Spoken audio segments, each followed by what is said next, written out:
Hello. Well, we came in today in Asia looking at a very weak lead from Wall Street, and certainly the accelerating losses towards the close were really very thematic and what traders were looking at. Some people were suggesting it was because of greater concerns around Ebola. There was a plane, a United Arab Emirates plane, which was grounded, and 5 passengers displaying 5 flu-like symptoms, which luckily today we have been disclosed was actually just flu, and actually wasn't Ebola. So that was certainly part of the reason why we've seen a bit of a snapback in the in S&P futures today here in Asia.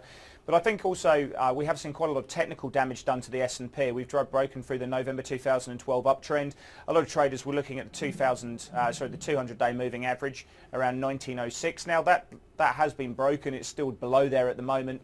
And I think what will be interesting is how it behaves below this metric, behind this long-term average, whether we see the losses accelerate from here or whether traders actually look to support it and actually we start seeing in the next couple of days a move back above the 200-day moving average. Because as we know, long-term fund managers do like to accumulate stock above this average. They do like to be accumulating equities above that long-term average, and they like to be shorting markets below there as well. So it does have a big psychological impact on markets. So we'll have to see how that displays.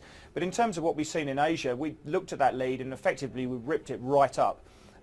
Really here in Australia, there's been a major move back into mining stocks, resource stocks. The resource stock sector is up 2.5%. Energy sector is doing quite well. We're seeing the heavyweights such as BHP and Rio very, very strong. But it's when you start getting in towards the smaller end of town, the mid-cap sectors, Atlas Iron and Mount Gibson, some of the iron ore players doing very, very well, seeing double-digit gains. Even though iron ore futures are only up 1% today, it does seem that there's a lot of short covering coming through in this space.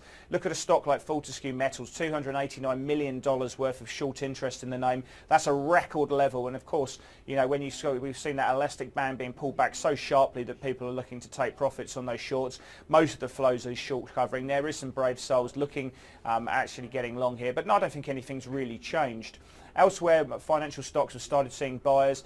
Some of the defences are lagging a bit, but the range we've seen here in the ASX 200 has been absolutely huge. We've seen it, the market trading in the 87-point range, which hasn't really been doing much of that this year.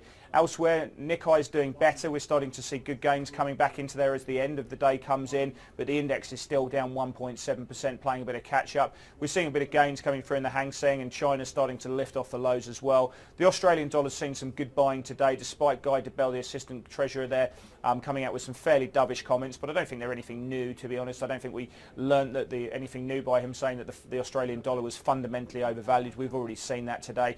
The question that we're asking ourselves in here in Asia is, how does the S&P trade tonight? How does the European markets trade tonight? Because as it stands, there does seem to be a lot of short covering coming through in this market, and perhaps a few brave souls suggesting it's time to start looking more aggressively at cyclical exposure.